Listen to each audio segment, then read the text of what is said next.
Ngayon pong kalagitnaan ng Agosto, asahan pa rin ang epekto ng mahinang habagat or southwest monsoon dito lamang po sa may northern Luzon at siyang nagdadala pa rin ng mga pag-ulan doon na minsan po ay malalakas.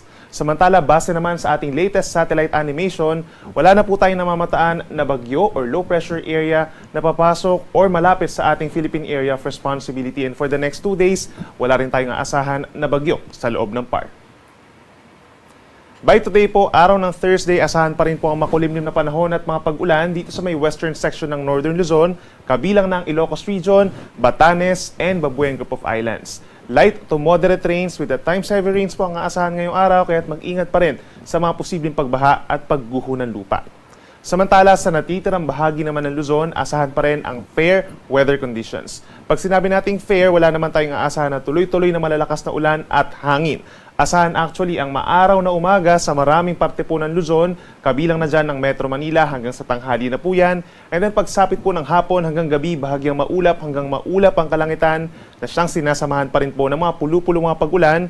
Mataas ang tsansa ng mga localized thunderstorms natin dito sa may areas po ng Cagayan Valley, Cordillera Region, Central Luzon, hanggang dito po sa may Metro Manila, Rizal, and Northern Quezon, lalo na from around 2 to 6 p.m. At dahil fair weather tayo, asahan ng mainit na temperatura pagsapit ng tanghali sa maraming lugar sa Luzon. Pinakamaiinit pa rin sa may Cagayan and Isabela. Hanggang 35 degrees Celsius po ang ating air temperature. Asahan din between 33 to 34 degrees Celsius sa may Nueva Ecija, Tarlac, Pampanga, hanggang dito po sa may Metro Manila. Maximum temperature po yan. At dito naman sa may Cordillera Region, mananatiling malamig pa rin. Katulad sa Baguio, hanggang 22 degrees Celsius sa tanghali.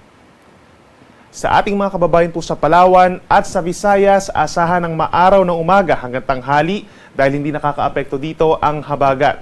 Pagsapit ng hapon hanggang sa gabi, bahagyang maulap hanggang maulap naman ang kalangitan at meron lamang mga piling lugar na magkakaroon ng mga localized thunderstorms o yung mga pagkidlat, pagkulog at mga pag-uulan na nangyayari lamang po sa mga certain localities. Magiging mainit din po pagsapit sa tanghali dito sa Palawan and Visayas, between 32 to 33 degrees Celsius ang maximum temperature. At sa ating mga kababayan po sa Mindanao, make sure po na meron tayong dalang pananggalang sa init. Asahan din po ang maaraw na umaga hanggang early afternoon.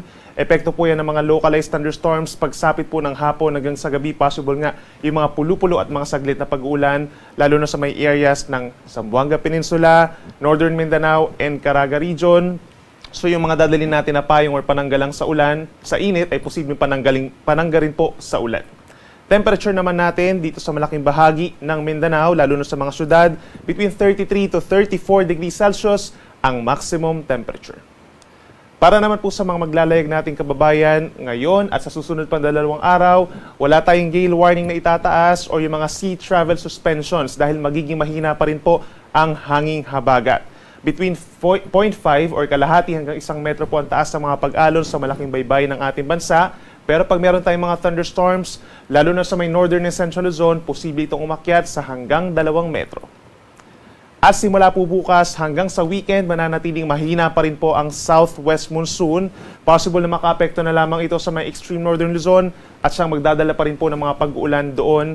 Kaya't mag-ingat pa rin po sa mga posibleng pagbaha at pagguho ng lupa doon sa mga areas. Kabilang na rin dyan yung may Ilocos Norte, mainland Cagayan, plus Apayao.